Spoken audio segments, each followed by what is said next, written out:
Nicholas, I was going to ask you the first question, if that's okay. I'd read about your strange diet that you've been talking about, but I just wondered, was there anyone specific that you based this character on, or was it kind of almost off the page that you could just go by what Janicza and had written? Janicza, yeah. Janicza, sorry. So when I read the script, I think, you like something when all these kind of ideas and people that you've interacted with kind of come to mind, like, oh yeah, it's kind of like that. So some of it's based on maybe myself in like 6th or 7th grade when I was sagging my pants and trying to like put my hat to the side and be like, yeah, what's going on? What are we about to do today? And then some of it was based on a guy I met just a few months before we shot the film. A guy lived in the Midwest, and I won't tell too many details about him, but he was a guy who was very troubled in his relationship, and I knew it was not a good thing. It didn't sound good. It sounds like you guys are fighting a lot, and yet he stayed in it, and it was tumultuous.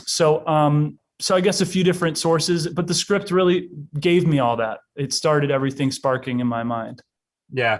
And Colman, for you with X, obviously we know what he does, we know what he's about, but there's a real kind of humanistic nature to him and to all the characters. It must have been great to play someone kind of both sides, the pimp side, but also that he's still a human and he's trying to make his way in a strange way. It does. And that was the great challenge as well. Like, how do you create a character that you actually love and care about and you're rooting for to play that character? You can't play him as a villain. His actions will show that he's a villain, especially based on what he's doing, sex trafficking, you name it. So I think it was a great challenge, actually. I think that's why I was really drawn to it. I thought, this is a character I have not played. I'm interested in things that I haven't seen before, and to find that part in myself, that like, what's so different that I couldn't have gone into his line of business. If we're all human, but I've had access in the world in a way that maybe he hasn't, and he's had to make these certain choices to survive and to thrive, and he wants exactly what everyone else wants. He wants to take care of his fiance, to have a home, to have money, and to have the American dream. So I had to examine it from that way. Yeah. I did want to ask you, I did wear a very X-like shirt today, which I thought was quite fitting. And I appreciate that. And I just wonder for you, Colman, he gets to wear so many amazing clothes. Did you have, or for both of you, your wardrobes? I mean, did you have a favorite? The shoes, the crocodile shoes I wear. The shoes are ridiculous because it's like, I know those brothers, and I never thought that I would ever have those shoes on my feet. But the moment our phenomenal costume designer pulled them out, I thought they were perfect. Nicholas, did you enjoy your wardrobe? You got the hat and everything else. I mean, did you enjoy wearing that? It makes a change from the suits you get to wear in succession, I guess.